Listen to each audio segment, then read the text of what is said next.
Hi there, my name's Amber Whittemore, and this is my final reflection for Acadia's School of Nutrition and Dietetics Community Nutrition course, taught by Barb Anderson in the 2017 to 2018 year. Prior to the completion of this course, I wrote that I thought community nutrition was ensuring a community's needs are addressed as a way of properly meeting their individual nutrition needs. Throughout this course, however, I have come to the conclusion that community nutrition actually encompasses much, much more than just this. I now realize that community nutrition is somewhat all-encompassing and includes aspects of things like equity, the social determinants of health, collaboration between different members of communities and government, policies and strategies to best address identified problems, as well as overcoming barriers which may affect community members.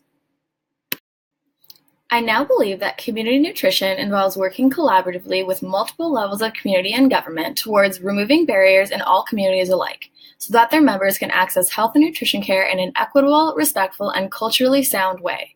It is shaped by the social determinants of health, so that all aspects of an individual's health are accounted for.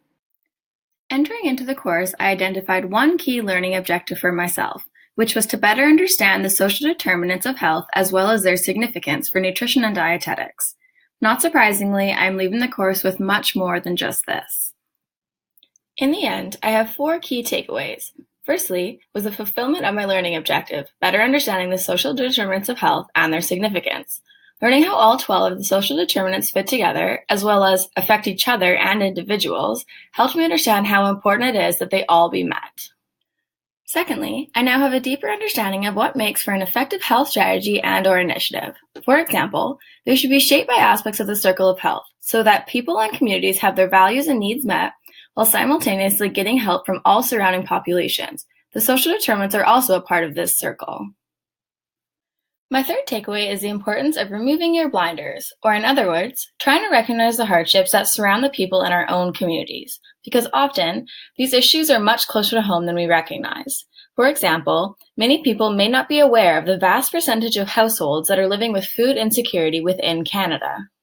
Though some provinces chose to not take part in the study, those who did indicated significant levels of insecurity. The highest levels were found up north, which should be a significant concern for Canadians.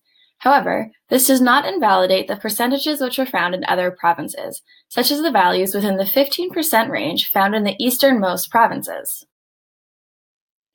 My fourth takeaway is to always challenge your assumptions.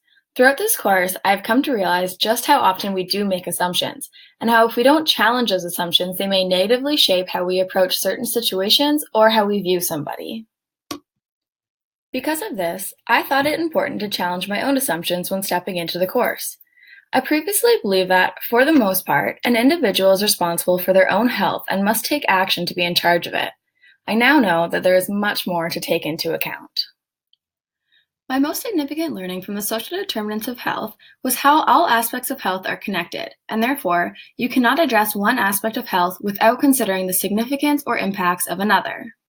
For example, consider this. If a highly educated and wealthy man continues to have poor health, perhaps we should consider the confounding factors, or the social determinants, like their social support networks, their employment or working conditions, and/or if they had a healthy child development, because all of these things could be very closely linked.